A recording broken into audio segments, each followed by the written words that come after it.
शांति। 22 दिसंबर 2022 की साकार मुरली से होमवर्क। आज की मुरली से हम लक्ष्य लेंगे बाप से पूरा वर्षा लेने का पुरुषार्थ करना है। पूरा वर्षा लेना अर्थात माँ बाप समान इज्जत से पास होकर दिखाना है। इसके लिए आज हम स्वमान लेंगे, मैं खुदाई खिदमतकार हूँ। खुदाई खिदमतकार अर्थात संसार के डूबे हुए बेड़े को पार लगाने वाले सल्वेशन आर्मी, इस पुरानी दुनिया को नया बनाने में बाप के मददगार। सारा दिन योग करते समय इस चीज़ का ध्यान रखेंगे, मैं लाइट हाउस बनकर आत्माओं को ज्ञान की रोशनी देकर घर का रास्ता बता रहा हूँ। तो इस स्मृति में रहेंगे तो इसे ही कहेंगे खुदाई खिदमतकार। चिंतन करेंगे, देवता खुशी खुशी से शरीर छोड़ दूसरा शरीर लेते हैं। देवताएं क्योंकि आत्म अभिमानी हैं, लेकिन काल पर विजय तुम अभी पुरुषार्थ करके प्राप्त करते हो। तो काल मृत्यु को भी बोलते हैं, काल समय को भी बोलते हैं। इस समय हम कौन से पुरुषार्थ से काल पर विजय प्राप्त करते हैं, ये चिंतन करेंगे। पुरुषार्थ करेंगे पूरा वर्षा लेने के लिए माँ बाप की विशेषताओं को आज की मुरली से निकालकर स्मृति में रखकर धारण करने की।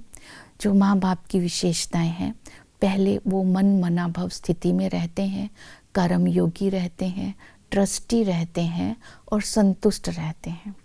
तो पहली जो विशेषता है मन मनाभव की स्थिति। तो इसके लिए बाबा ने आज कहा, देह के सब संबंधों को छोड़ मुझ एक बाप को याद करो। देह को छोड़ना अर्थात देह से बुद्धि को निकाल देना। इसके लिए बाबा ने कहा, अपने को आत्मा समझो, मैं देह से अलग हूँ। बुद्धि से इस चीज़ को बार बार इमर्ज करना है। तो इसके लिए विधि बताई, क्योंकि ये अंतिम समय है, क़यामत का समय है, अब वापस घर जाना है। इसलिए अपने आप को देही अभिमानी बनाते जाओ। ये बाबा ने बार बार कहा है कि इस स्मृतियाँ जागृत करते ही हम सोल कॉन्शियस होकर बाबा की याद में रह सकते हैं। देह के संबंधों को छोड़ना अर्थात देह के संबंधों से ममत्व को निकालना। इसके लिए बाबा ने विधि बताई, अभी तुम शूद्र जाति से ब्राह्मण जाति से के बने हो, तो तुम्हारे पुराने संबंधों से रिश्ता टूट गया है। रिश्ता टूट गया अर्थात बुद्धि से लौकिक संबंधों को अलौकिक बना देना है। तो इस तरह जब हम देह के संबंधों से मुक्त होंगे, अपने देह से मुक्त होंगे, तो बाबा को याद कर सकेंगे। याद से आत्मा के विकर्म विनाश होते हैं। याद करते करते ही आत्मा गोल्डन एजेड बन जाएगी और माँ बाप के समान हम भी इज्जत से पास करेंगे, अर्थात हम भी संपूर्ण बन कर के दुनिया में दूसरी नई दुनिया में जाएंगे और ऊंच पद पाएंगे। दूसरा, याद के बैठने की विधि जो बाबा ने बताई कि याद में खास बैठना है। ऐसा नहीं कि हम बाबा के बन गए, याद तो है ही। खास जब हम बैठते हैं याद में, तो बुद्धि बाप के साथ लगी रहे, कहीं और बुद्धि ना भटके।